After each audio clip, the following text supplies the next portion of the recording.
Okay, the purpose of this video, it's going to be really quick, at least I'm going to try to make it quick, is a really fast, down and dirty review of the Johnny Glocks Pure Carry trigger for the Glock 43. So this is my Glock 43. I will do a full review of the gun at some point, but that's not the purpose of this video. So I want to talk about the trigger, which once again is the Pure Carry by Johnny Glocks. So let me go ahead and get this cleared out and we'll move forward. Okay, we've got a cleared weapon. Really quick, let me talk about Johnny Glocks triggers, just in terms of my experience with them. I have a Lone Wolf Glock 19 build and a Lone Wolf Glock 17 build. I am at work, so the 17 is on me right now. And I have Johnny Glocks custom triggers in both of those. They're amazing, which is why I had to put one in the 43. He is a really great person to work with in terms of the way he communicates with his customers. You hear big names like Zev and Apex, and I'm not saying that they don't have good products. I don't know how confident I can speak with regard to the safety out of the box of those triggers. You know, we have so much confidence in the internal safety mechanisms for Glocks that I think we forget sometimes, or we can, that altering the internal parts can play a devastating role in the way those safeties function. So make sure that you're always safety checking your firearms. I'm not doing this because I get free triggers by any means from Johnny Glocks. I'm not in any way affiliated with Johnny Glocks. I'm just a loyal customer, and I believe that his stuff is the best stuff on the market in terms of safety, reliability, function, and once again, the process by which you order one of these. So if you want a trigger kit from Johnny, you're going to talk to him at some point. I would be very surprised if you can even go through the customer purchasing process without talking to him directly via text, Facebook message, or probably even phone conversation. And he's going to make sure that what you're getting is what you want. And once again, that it's dependable, reliable, safe, and all that. So you're not just buying some stuff off the shelf somewhere that was mass produced in quantities of hundreds of thousands.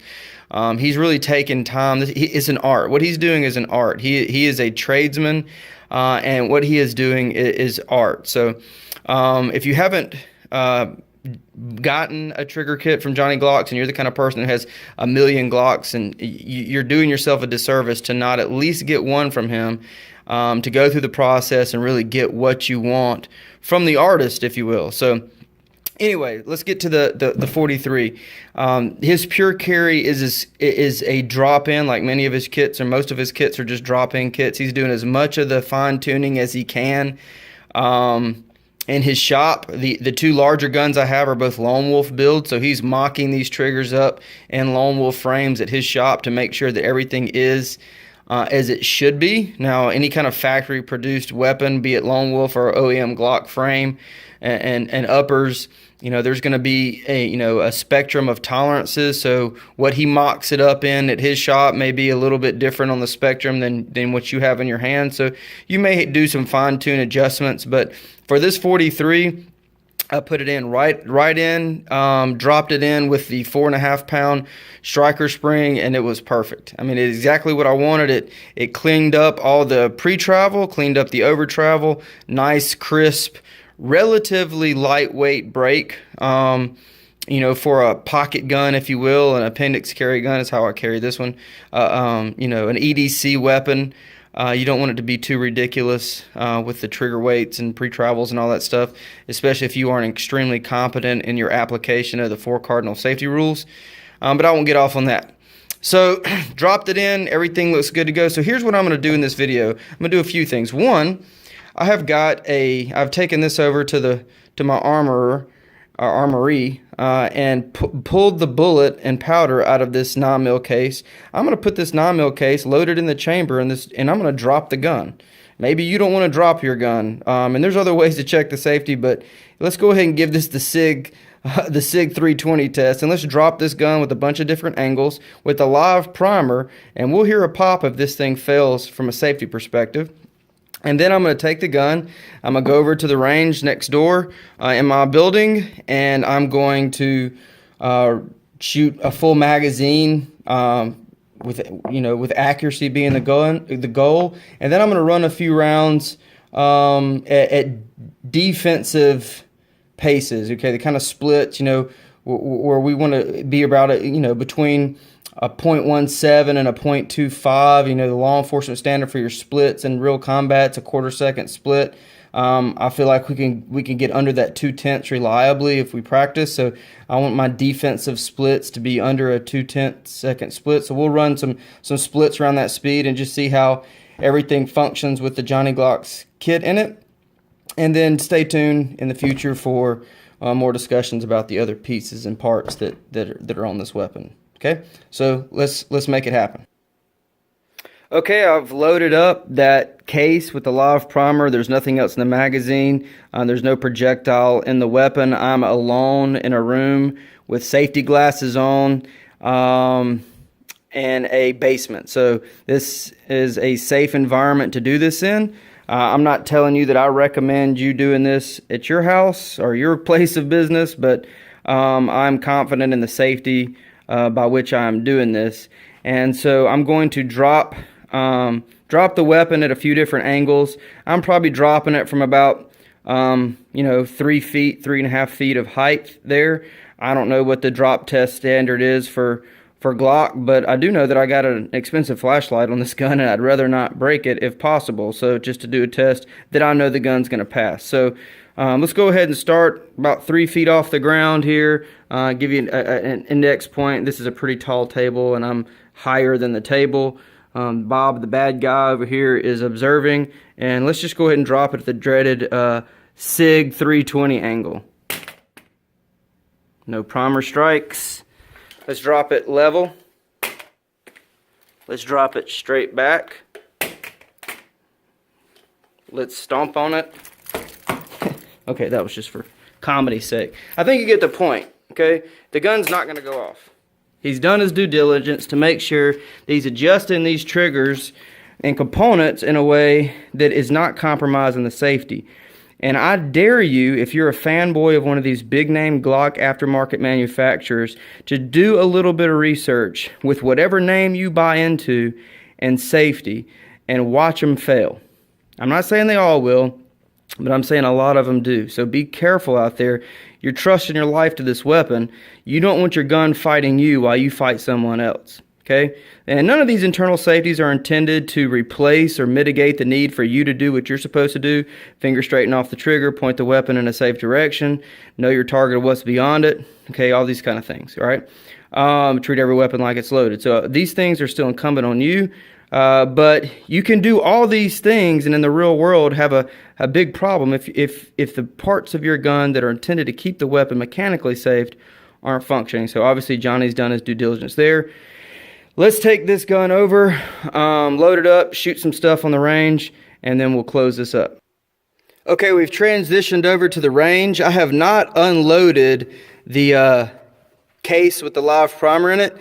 Some of you may wonder, well, what would a live primer sound like with no projectile and powder in the case anyway? And I'm really mainly doing this so that you don't feel the need to do it yourself and blast your eyes out with spent and unspent gunpowder and fragments of primer, and so that you know that had this actually failed, you would have definitely heard it. Okay, and you'll also see why I wore safety glasses when I did it. So this is nothing but a live primer in a case. I guess I know what I did. Time out. I did unload. As I was, okay, I guess I did unload the case. I forgot that I'd put it in my pocket. All right, here it is. Not super loud, but loud enough that you would have heard it. And see if I can get this to focus. It's hard to see that. It doesn't really do it justice. But there are pieces of stuff that have actually blown through the paper here, which just would be pretty bad for your eye. So if you're going to be messing around with primers and stuff, don't treat them like blanks. You're still shooting stuff out of the end of the gun.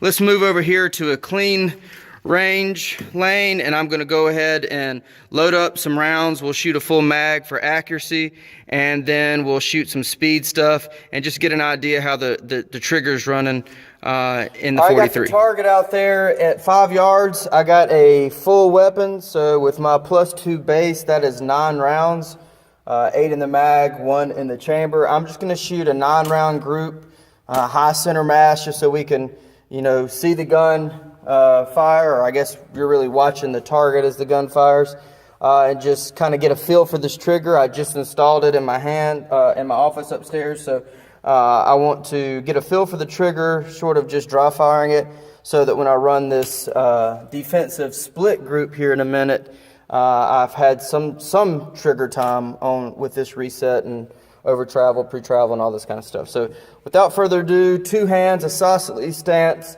9-round group, high center mass of the target.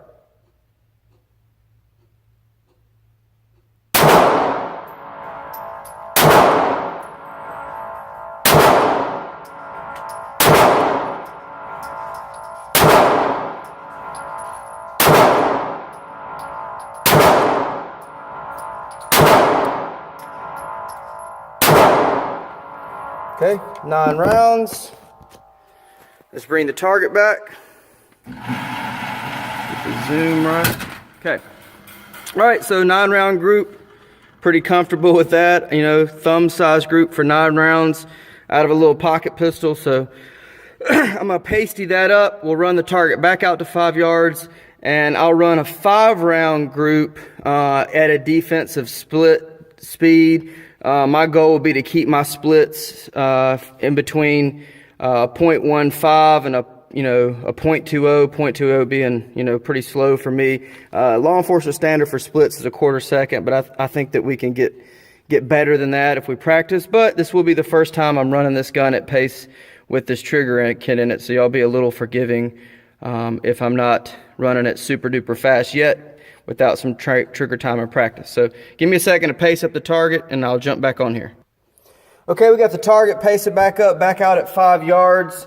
I'm going to run a 5-round group off a shot timer, so when it beeps, I'm going to just start hammering away, shoot a 5-round group. Like I said, I want my splits somewhere between 0.15 and 2.20. Really don't want to go over a 0.17, 0.18, but I may very well do that with a gun that I'm not quite used to in terms of reset and all that. When I first swap over to something like this, you tend to have a tendency to slap the trigger a little bit till you get used to that short reset. I'll try to overcome that just mentally, but really this is something you got to have practice for, even at the level I am, which I'm not saying I'm the greatest be all end all, but I've shot lots of rounds through handguns in my career. So anyway, I'm going to shoot a 5-round group. 2 hands, isosceles, 5 yards, full light. For me, I'm going to hope that this 5-round group hits that target in somewhere around a fist-sized group at or under 1 second from the beep. Okay, so we'll show the clock and all that, and so that we can all see if we were able to accomplish that.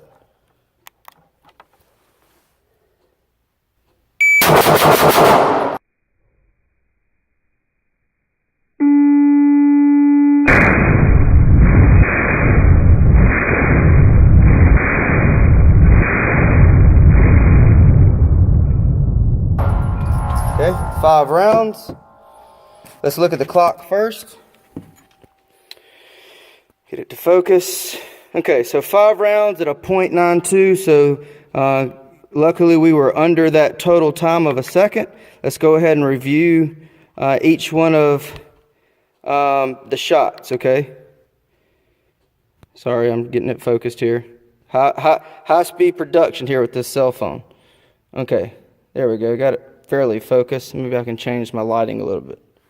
Okay, so first round, there was a 2-3 delay between the beep and me shooting the first round. That's what where it says first up there, that's what that means.